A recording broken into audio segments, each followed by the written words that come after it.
Faces. Faces are expressive, they're beautiful, scary. Uh, they're something we spend a lot of time learning how to create from imagination as illustrators, but you have to study them from life because there's so much complexity that you can keep going back and seeing new things after you've been crafting in a space for years and years. Uh, so what if we can take some of that skill and encode it into a space, and we can create a tool that lets us share that space so that you sort of have the eye of the designer on hand, and you can generate artifacts in collaboration with this. Now, this is not typically how an avatar creator is described, but we're going to dive into a very personal creativity-oriented example in Sims 3 later. And I want to highlight how much the contours of that space are at the same time defined by Maxis in this case, but also really toyed with by the user community. Just to get our terminology straight, here's just a face space across multiple different avatar creators. All of these are points in face space. Technically, they've been projected down into avatars, but these are made of vertices on the left. These are made of pixels on the right. And we're going to think about how we can parameterize any one of these spaces. But I want to be really clear that there are just so many.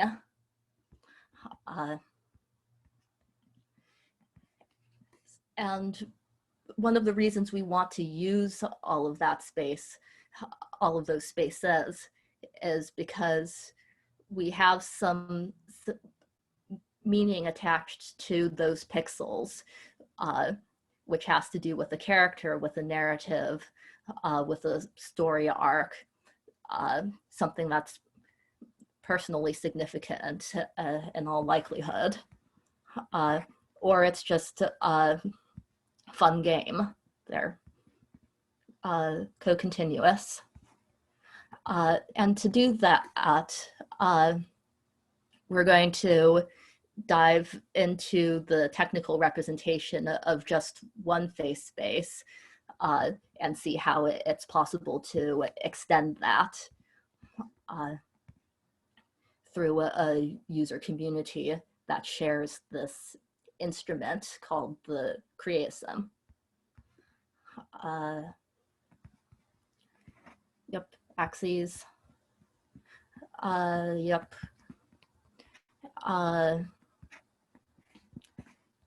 This is, I'm going to come back to this. This is creasim. You have a mesh on the right. It's made of vertices. There's the texture on top of it, so it's a bit harder to tell.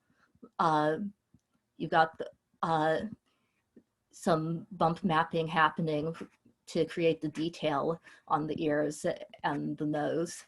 And that becomes really salient if you do something unexpected with the vertices that throws things out of alignment, so that an area that was in shadow is now receiving light, but the bump map still thinks it's an underhang.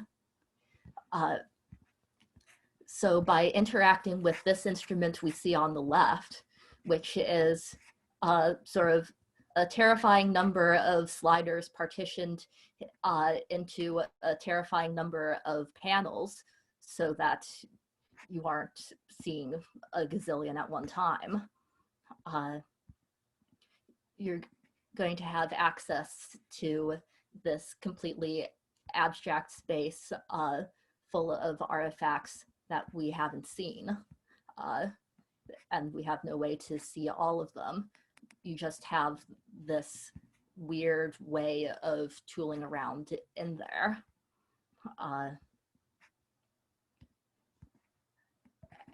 And we've talked about the outside of this loop now, where you're starting from sort of this character you want to see happen. You're representing them in the avatar space. And then when you put them back into the gameplay, that allows you to change the context, juxtapose them with different events, and have some sort of story unfold that changes how you frame that character. And what you can do then is go back to the face space and change how you are representing that character. So that you have the interaction loop, but it's inside of another creative loop where you can instill some deeper meaning. Just the technical internals of, if we distill them down, it's just you have these axes in the face space. We can, instead of having those three directions we saw in the psychological study face space, this is about a 13-axis space. We can throw in the slider limit for Sims 3 is about 100, but you can expand that using mods. You also have accessories and hairstyles, of course, that I'm going to gloss over, but they're basic, but they're additional discrete axes. And when we're designing these face spaces as people who want to encode some sort of opinionated tool for some way of interrogating your own expression of faces, perhaps, we care about whether that space has corners that are broken, whether there are things in that space which are not faces at all, which is where you slide right back into painting applications, where you can also get to the face space, but you're applying, but you're no longer using the knowledge of the system in the machine, you're using knowledge of the system that you've internalized through life drawing. Even so, these casual creators in this sense just occupy a different point on the same spectrum as a professional creative package that's aligned with how many dimensions of freedom are present here.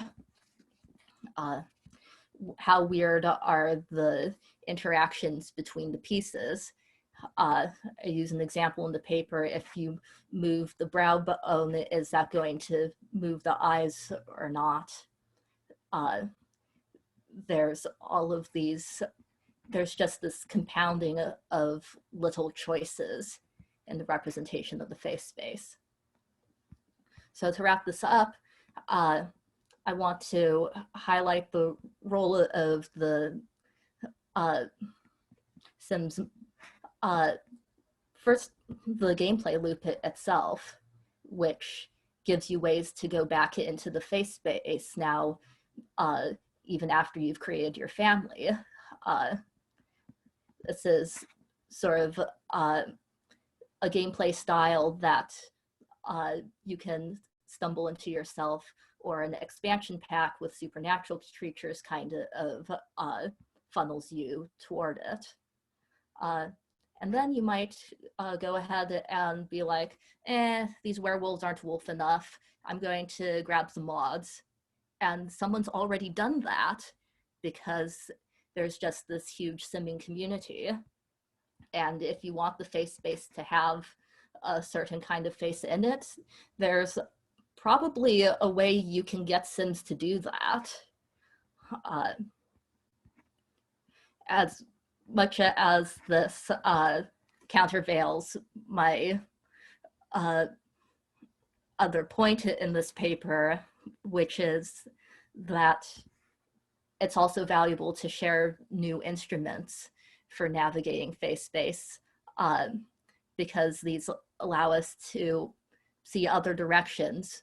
Like, what if we don't want to use a system of, what if we don't want 3D avatars at all and we're going to think about ASCII faces in Ultima Ratio Regnum? What if we're going to think about procedural descriptions that could also be thought of as an element of face space? But I think it's really important to keep in mind how people will build on this work. If it's some kind of library with an API, some kind of notebook, if you are exposing the axes and not just the sliders, you have all of this potential. And that's what I have to say about that. Thank you.